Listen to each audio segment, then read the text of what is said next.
Last night, the House passed, very narrowly, I might add, a bill that would allow for a $4.5 trillion tax cut for the wealthiest Americans, but would also trigger having to save $880 billion from the Department of Energy, which is also responsible for Medicaid and SNAP.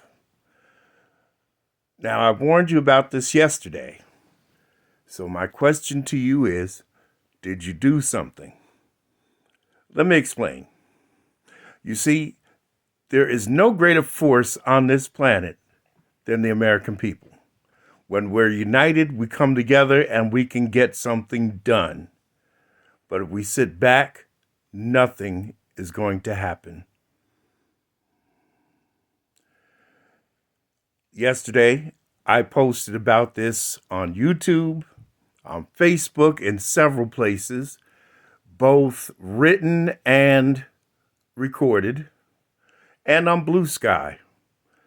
And yes, I did make a call to Congress, and I also sent emails to my senators and my representatives. This is the second iteration of this bill. They changed a couple of things.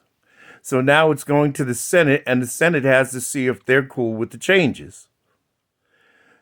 Last night, the bill passed basically by party lines with one Republican jumping ship. That would be Representative Thomas Massey. He jumped ship, probably because he realized, like most Republicans should realize, is that a lot of the people that live in the states that they represent are on Medicaid and SNAP.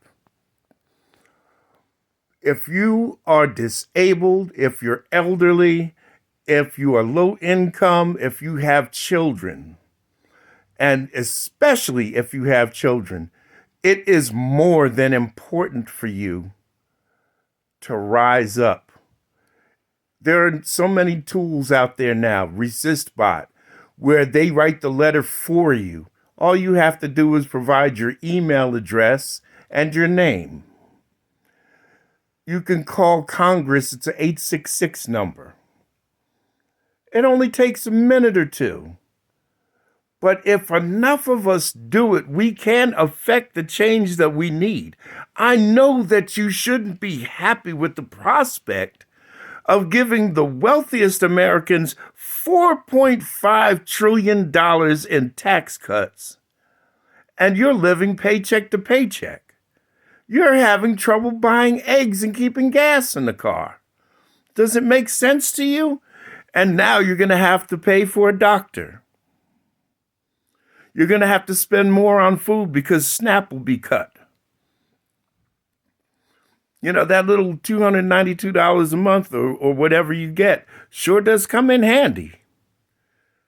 It's less cash that you have to spend. Now you're going to have to spend that out of your cash if they cut SNAP. Instead of Medicaid paying for your prescriptions and your doctor's visits, you're going to be coming out of your pocket. And that means a lot of people are going to stop going to the doctor and stop buying medication because they need their money to live in another way. We live in so-called the richest country in the world. There's no reason why anybody should be living that way. Living with a choice of, do I pay rent or do I buy medicine?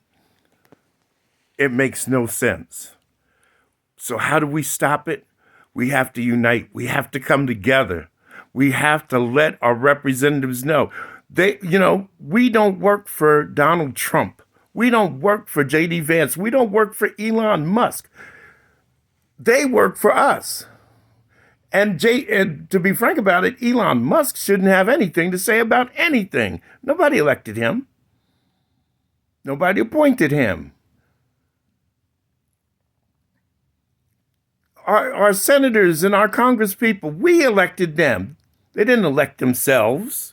We elected them. They work for us. We pay their salaries and taxes. We're the boss, and we need to let them know it, because I don't think any of us grown people should be sitting here and having a congressperson act like they're our parents and we don't know what we're doing. I'll make the decisions for you because I know better for you what you need. We have to do the work. It's that simple. We got to come together and make our voices known. Now's your chance. Reach out to your senators today and tell them no on this budget resolution.